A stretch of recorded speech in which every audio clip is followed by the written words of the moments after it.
मेरा नाम है प्रिया मंगलानी और आपका क्लियर कॉन्सेप्ट्स में बहुत बहुत स्वागत है।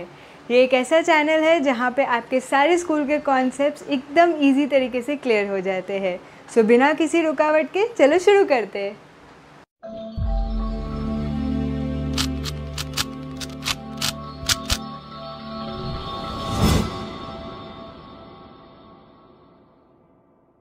अहोय होय एवरीवन। सो आज हम लोग चैप्टर 1 ऑफ 9th स्टैंडर्ड शुरू करेंगे जिसका नाम है distributional maps.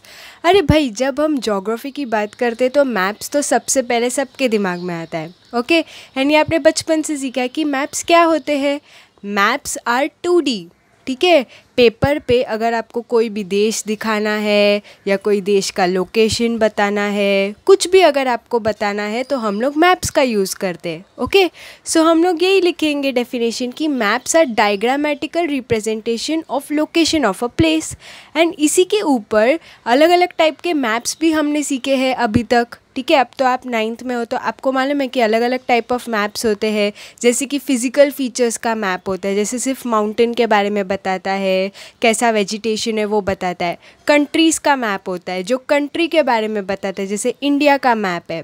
Okay, global map होता है जो पूरे वर्ल्ड का मैप बताता है, वर्ल्ड में कितने कंट्रीज़ हैं। ओके, रोड का मैप होता है, ट्रांसपोर्टेशन का मैप होता है। तो इस तरीके के अलग अलग टाइप के मैप होते हैं। ओके, फिर हम देखेंगे what is the use of maps, ठीक है। मैप का काम क्या है। अब आपको अभी के स्टैंडर्ड तक ये पता है कि मैप का पहला यूज़ तो है to show the location of a place, ठीक है। इस चैप्टर में हम सीखेंगे मैप का एक और यूज़ है to show the distribution of variables, ठीक है। वेरिएबल का मतलब क्या है, ऐसी चीज़ जो चेंज होती रहती है, जैसे पॉपुलेशन है, रेनफॉल है, वेजिटेशन है। ये सारी चीज़ें कंटिन्यूसली जगह की चेंज होती रहती है, जगह का पॉपुलेशन चेंज होते रहता है, रेनफॉल चेंज होता रहता है। तो इसको दिखाने के लिए मैप में हम लोग यूज़ करते हैं और वही हम लोग इस चैप्टर में पढ़ने वाले। ओके, एंड अभी हम देखेंगे कि what are the different types of maps. जैसे मैंने आपको बोला पहले ही कि मैप्स जो है अलग अलग तरीके के मैप होते हैं, हर एक मैप का अपना एक काम रहता है। सो हर एक मैप जो है वो एक स्पेशल थीम को मद्देनज़र रखते हुए बनाया जाता है। जैसे कि एक मैप रहेगा सिर्फ पॉपुलेशन का, ठीक है। तो पॉपुलेशन के मैप में हम लोग सिर्फ देखेंगे कि इस जगह का कितना पॉपुलेशन है, जैसे आप देख सकते हो। ओके, अभी एक मैप रहेगा सिर्फ रेनफॉल का, तो उसी कंट्री का यानी इंडिया के ही कंट्री का मैप है, लेकिन हम सिर्फ रेनफॉल को देखेंगे। थीम देखो कैसे चेंज हो रहा है। नेक्स्ट है वेजिटेशन मैप। वेजिटेशन मैप में हम सिर्फ देखेंगे इंडिया का वेजिटेशन कैसा है। एंड ट्रांसपोर्टेशन मैप में हम सिर्फ देखेंगे कि इंडिया का ट्रांसपोर्टेशन कैसा है। ओके, तो इस तरीके के जो मैप्स है जो थीम के अकॉर्डिंग हम बनाते हैं, ऐसे मैप्स को हम लोग बोलते हैं थीमेटिक मैप्स, ठीक है। एक स्पेशल थीम है, एक स्पेशल टॉपिक है, उसी टॉपिक को लेके हम मैप को बनाते हैं, ठीक है। और यही आप लोग इस चैप्टर में सीखने वाले हो, थीमेटिक मैप्स के बारे में, ठीक है। थीमेटिक मैप्स का ही दूसरा नाम है डिस्ट्रीब्यूशनल मैप्स, जो आपके चैप्टर का नाम है। अभी हम लोग एक्चुअल चैप्टर में आ रहे हैं, ठीक है। अभी देखो, डिस्ट्रीब्यूशनल मैप्स डिस्ट्रीब्यूशन बताता है जगह का। जैसे कि बहुत सारे वेरिएबल्स रहते हैं। मैंने आपको बोला ना, मैप के दो काम है, एक लोकेशन बताना, एक वेरिएबल। वेरिएबल मतलब जो चीज़ चेंज होती रहती है कंटिन्यूसली। जैसे कोई एक जगह का टेम्परेचर है, ठीक है, कोई एक जगह का रेनफॉल है, कोई एक जगह का पॉपुलेशन है, ये कांस्टेंट नहीं रहता है। तो अगर आपने सपोज़ 2021 का टेम्परेचर इंडिया का मैप बनाया, तो वही सेम मैप आप 2022 में यूज़ नहीं कर सकते हो, आपको न्यू मैप बनाना पड़ेगा। समझ रहे हैं? तो ऐसे मैप्स को हम डिस्ट्रीब्यूशनल मैप्स बोलते हैं जो वेरिएबल ऑफ अ रीजन दिखाते हैं। आई होप ये क्लियर हो गया। And to draw distributional maps we need statistical data. मैंने जैसे आपको बोला, हर साल का आपको डेटा पहले रिकॉर्ड करना पड़ेगा कि इस साल का कितना पॉपुलेशन है या इस साल कितनी बारिश पड़ी, उसके बाद ही आप ये मैप्स जो है बना सकते हो। ओके, अभी नेक्स्ट हम जो मेन है हम सीखने वाले हैं how to draw distributional maps, ठीक है। 3 तरीके हैं डिस्ट्रीब्यूशनल मैप्स बनाने के। पहला तरीका है डॉट मेथड, दूसरा तरीका है क्लोरोप्लेथ मेथड, एंड तीसरा तरीका जो है वो है आइसोप्लेथ मेथड। तीनों मेथड का अपना स्पेशल फीचर है, अपना रीज़न है कि क्यों हम लोग ये मेथड यूज़ करते हैं मैप बनाने को। ओके, तो चलो हम लोग पहले मेथड से शुरू करते हैं, dot method of drawing distributional map. अभी जो डॉट मेथड है, ओके, डॉट नाम से ही समझ में आ गया कि दिस मेथड विल बी, मतलब ये मैप में हम डॉट्स के थ्रू शो करेंगे वेरिएबल। ओके, वेरिएबल मतलब याद रखो population, rainfall, temperature, blah blah. ठीक है, अभी dot method is mostly used to show population. ठीक है, मैं आपको बताऊंगी लास्ट में रीज़न क्यों। अभी चलो एक हम लोग इमेजिनरी लैंड बना देते हैं, तो हम लोग को हमेशा पहले टॉपिक लिखना पड़ता है, title of the map. Lala land है हमारा टाइटल, एंड लैंड बना दिया। ओके, इसमें टोटल 5 रीजन्स है, A, B, C, D and E। Okay, अभी ये तीनों रीजन्स बना दिए। अभी फिर उसके बाद मैप में क्या करते हैं, पहले हम नॉर्थ लिख देते हैं, राइट। फिर स्केल बनाते हैं मैप का कि एरिया कितना है, ओके, किलोमीटर्स में। एंड उसके बाद हम लोग स्टैटिस्टिकल डेटा को देखते हुए हम इंडेक्स बनाएंगे। ओके, तो अभी हम क्या पॉपुलेशन का मैप बना रहे हैं। ओके, सो ए रीजन का पॉपुलेशन है 50,000, बी का 60,000, सी का 1 लाख, डी का 2 लाख एंड ई का 5 लाख पॉपुलेशन है। ओके, अब तुम फर्स्ट स्टेप क्या करेगा, ठीक है, तुम्हारा फर्स्ट स्टेप ये रहेगा कि तुमको डॉट, ओके, डॉट मैप बना रहे, तो हमको एक डॉट का वैल्यू डिटरमाइन करना पड़ेगा। ठीक है, यानी कि पॉपुलेशन है। ओके, अभी तुमको highest value and lowest value पहले देखना पड़ेगा पॉपुलेशन का। हाईएस्ट वैल्यू है 5 लाख और लोएस्ट वैल्यू है 50,000। ठीक है, अभी इसके माध्यम से हम एक एवरेज बनाएंगे कि एक डॉट का वैल्यू कितना होएगा। 5 डिवाइडेड बाय 50 10 होता है। ओके, तो अगर हम एक डॉट को 10,000 बनाएंगे तो हम लोग पूरे एरिया में कितने डॉट्स बना सकते हैं वो डिटरमाइन कर सकते हैं। याद है, हम ग्राफ में भी वैसे ही करते हैं। ओके, सिंपल मैथ्स है। सो हम क्या करेंगे, highest value and lowest value के हिसाब से हम 1 डॉट का वैल्यू बना रहे हैं। Okay, so 1 dot is 10,000 people. इसका मतलब क्या हुआ कि उसके बाद हम लोग A, B, C और D में डॉट्स बना सकते हैं। देखो अभी मैं बनाती हूँ। सेकेंड स्टेप क्या है, consider the size of the dot.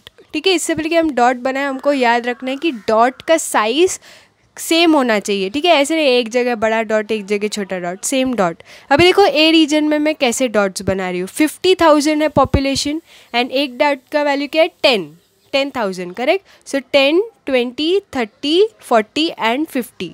समझा, 5 डॉट्स बनाया। आई होप ये क्लियर हो गया तुमको। ठीक है, सेकेंड हम क्या देखेंगे, density of the variable. Density of the variable का मतलब क्या होता है कि सपोज अभी मैं बी रीजन में मेरे को टोटल कितने डॉट्स बनाने पड़ेंगे, 6 डॉट्स, 10, 20, 30, 40, 50, 60। तो मुझे पूरे रीजन में स्प्रेड करके डॉट्स बनाना है। ठीक है, क्योंकि रीजन देखो कितना बड़ा है, उस हिसाब से डॉट्स भी तुमको स्प्रेड आउट करके बनाना है, एक ही जगह पे ग्रुप करके नहीं बनाना है। क्लियर। एंड थर्ड है स्केल ऑफ अ मैप, यानी कि तुमको एरिया देखते हुए डॉट्स बनाने। जैसे सी में देखो कैसे मैंने बनाया, डी में देखो बाजू बाजू में डॉट्स, और ई में देखो एकदम बाजू बाजू में डॉट्स, एकदम डेंसली पॉपुलेटेड है ये एरिया।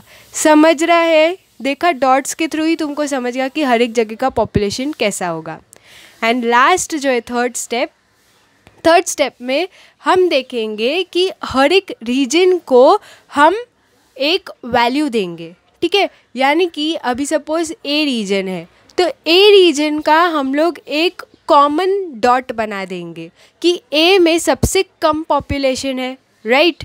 सो ए का डॉट सबसे छोटा रहेगा, बी में थोड़ा ज़्यादा है तो बी का डॉट थोड़ा बड़ा रहेगा। इसका मतलब ये हुआ कि हर एक ना सब एडमिनिस्ट्रेटिव रीजन है, A, B, C, D, E, इसको बोलते हैं सब एडमिनिस्ट्रेटिव रीजन, अलग अलग तालुका है। ठीक है, हर एक तालुका का एक ही कॉमन डॉट बना दिया, एक वेरिएबल डॉट बना दिया। आई होप ये तुमको समझ गया।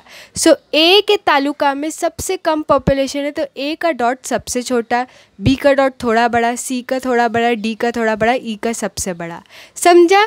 तो हमने डॉट मेथड में 2 वैल्यूज़ यूज़ किए, एक तो सब एडमिनिस्ट्रेटिव रीजन में यानी हर एक डॉट का वैल्यू कितना है 10,000 लोग, एंड दूसरा हमने वेरिएबल डॉट भी यूज़ किया जिसमें हमने देखा कि एक वैल्यू का एक कॉमन डॉट कितना रहेगा। तो देखो इस तरीके से तुमको पॉपुलेशन एक एरिया का इजीली डॉट मेथड से समझ जाता है, ठीक है। अभी कुछ प्रिकॉशंस है डॉट मैप बनाने के लिए। सबसे पहले जैसे मैंने तुमको बोला size of the dot should be uniform. देखा तुमने मैप में मैंने कैसे किया कि मैंने हर एक डॉट सेम साइज़ का ही बनाया। क्यों ये करते, क्योंकि उसके बाद जब तुम वेरिएबल डॉट यानी ए तालुका का जब तुम डॉट बना रहे थे तो वो देखो समझ रहा था डिफरेंस, ओके। सेकेंड जो है distribution of physiography of region should be consider. अगर कोई रीजन में पानी है जिधर या फिर किधर ट्रांसपोर्ट है तो उधर तुम ऊपर डॉट डालेगा तो समझेगा नहीं ना, इसीलिए तुमको फिजियोग्राफी ऑफ रीजन भी कंसिडर करना पड़ेगा। जहाँ पे माउंटेन है, जहाँ पे वाटर है, वहाँ पे तुम डॉट नहीं दिखा सकते हो, पॉपुलेशन क्या वाटर के अंदर नहीं रहता ना, समझा, तो वो कंसिडर करना है। Then rural population is shown by dot and urban population is shown by circle. अगर एक ही मैप में तुमको रूरल का भी और अर्बन का भी पॉपुलेशन दिखाना है तो तुमको डिफ्रेंशिएट करना पड़ेगा ना, तो रूरल को डॉट से दिखाने का एंड अर्बन को सर्कल से, ओके। अभी तुम्हारे टेक्स्ट बुक में फिगर 1.1 पेज 2 में एक मैप दिया गया है, उसमें क्वेश्चन पूछे गए हैं, सॉल्व करो एंड देखो तुमको समझा कि नहीं, okay. And dot method is used for places where data is freely scattered, ठीक है। जैसे पॉपुलेशन है, पॉपुलेशन में हम आराम से डॉट मेथड बना सकते हैं क्योंकि स्कैटर्ड है पॉपुलेशन, समझ रहे हैं आपको, अच्छे से आप आराम से काउंट कर सकते हो डॉट की, हाँ इस रीजन में इतना पॉपुलेशन है, इस रीजन में इतना पॉपुलेशन है। अगर रेनफॉल रहेगा तो रेनफॉल में हम डॉट मेथड नहीं यूज़ कर सकते क्योंकि रेनफॉल तो सब जगह बहुत ज़्यादा पड़ती है, ओके। सो उसमें तुम ऐसे नहीं कर सकते अच्छा 10,000 रेनफॉल इधर पड़ा उधर 20,000 नहीं, ओके। सो डॉट मेथड इसके लिए यूज़ होता है। सेकेंड है choropleth method. Choropleth method is use to know the density of the population. Population कितना है, हाउ मच, बिगर पिक्चर देखता है वो, ओके। एग्जैक्ट पॉपुलेशन नहीं चाहिए, कितना है, ओके। तो इसके लिए भी you have to take data from the variable, ठीक है, स्टेटिस्टिकल डेटा एंड इसको तुम कैसे दिखाओगे, शेड्स ऑफ कलर्स से दिखाओगे या ब्लैक एंड वाइट पैटर्न से दिखाओगे, ठीक है, डिफरेंट शेड्स ऑफ कलर या तो पैटर्न से दिखाओगे, ओके। एंड डेटा कैसे लिया जाता है, सर्वे के थ्रू लिया जाता है, ठीक है। सेंसस होता है ना, सबके घर पे हर साल आते पूछते तुम्हारे घर पे कितने लोग हैं एंड ऑल, सेंसस लेते, सर्वेइंग लेते, मेजरमेंट लेते, ठीक है।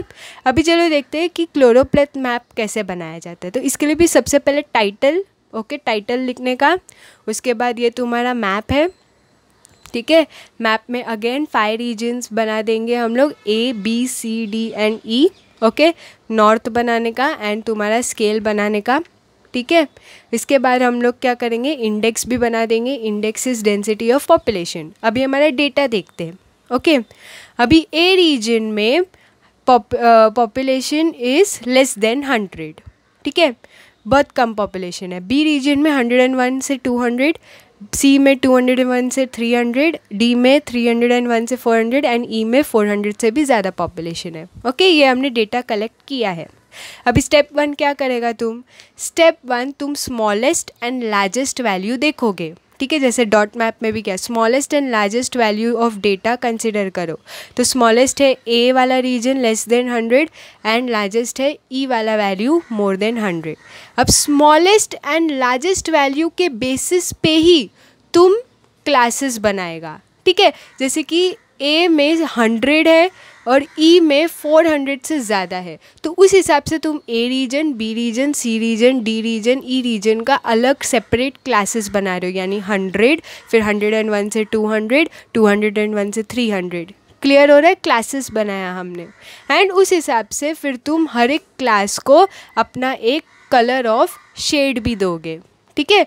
क्यों, क्योंकि तुमको डिफ्रेंशिएट करना है ना, कलर्स के थ्रू तुम बता रहे हो कि पॉपुलेशन कितना है। इसको क्लोरोप्लेथ बोलते, कलर वाला मैप, ठीक है। सो डिफरेंट शेड्स के थ्रू तुम बता सकते हो। शेड एक ही कलर का होना चाहिए, जैसे ब्लू ही कलर का अलग अलग shades, dark blue, light blue.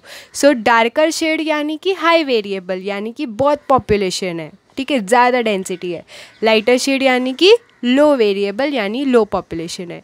इसी को तुम ब्लैक एंड वाइट पैटर्न से भी दिखा सकते हो, जैसे कि ए वाले रीजन में मैं बहुत कम चेक्स बना रही हूँ, बी वाले रीजन में थोड़े ज़्यादा चेक्स बना रही हूँ, सी वाले में ज़्यादा, डी वाले में उससे भी ज़्यादा लाइंस, ओके, एंड ई वाले में सबसे ज़्यादा लाइंस। तो ई वाला पॉपुलेशन जो है वो सबसे ज़्यादा है। मैंने एक ही मैप में तुमको दोनों मेथड दिखाया, एक कलर के थ्रू भी कर सकते और एक ब्लैक एंड वाइट पैटर्न के थ्रू भी कर सकते। तुम्हारे टेक्स्ट बुक में क्लियरली है, दोनों भी मैप देख लो एंड रेफ़र कर दो, ठीक है। सो इस तरीके से हम लोग ये क्लोरोप्लेट मैप बनाते हैं। अभी देखो इसमें तुम देखोगे only one value is given to one sub administrative unit, यानी सब एडमिनिस्ट्रेटिव यूनिट मतलब ये जो तुम रीजन देख रहा है A B C D E, एक ही वैल्यू है, यानी कि एक ही शेड असाइन किया गया है हर एक रीजन को। ऐसा नहीं कि छोटे डॉट्स है फिर उसके ऊपर बड़ा एक डॉट बनाएगा, नहीं, दो वैल्यू नहीं है, एक ही वैल्यू है, एक ही शेड है, हर एक रीजन को असाइन किया गया है। अभी फिगर 1.1, 1.2, पेज 2 एंड 3 इसी मैप के ऊपर क्वेश्चंस है, वो सॉल्व करो एंड देखो तुमको समझा कि नहीं। बाकी का नेक्स्ट लेक्चर में देखेंगे, तब तक के लिए गुड बाय। सो आपको आज का लेक्चर कैसे लगा नीचे कमेंट सेक्शन में लिख के ज़रूर बता देना। अगर आपने इस वीडियो को अभी तक लाइक नहीं किया तो किसके लिए रुके हो, लाइक कर दो एंड इस वीडियो को जितने फ्रेंड्स तक शेयर कर सकते हो उतने फ्रेंड्स को शेयर करो ताकि उनकी भी दिमाग की बत्ती आपके जैसे खुल जाए। लास्टली, अगर ये वीडियो आपको किसी भी वे में हेल्प किया है तो प्लीज़ इस चैनल को सब्सक्राइब कीजिएगा, हमें इससे बहुत खुशी होगी। Thank you.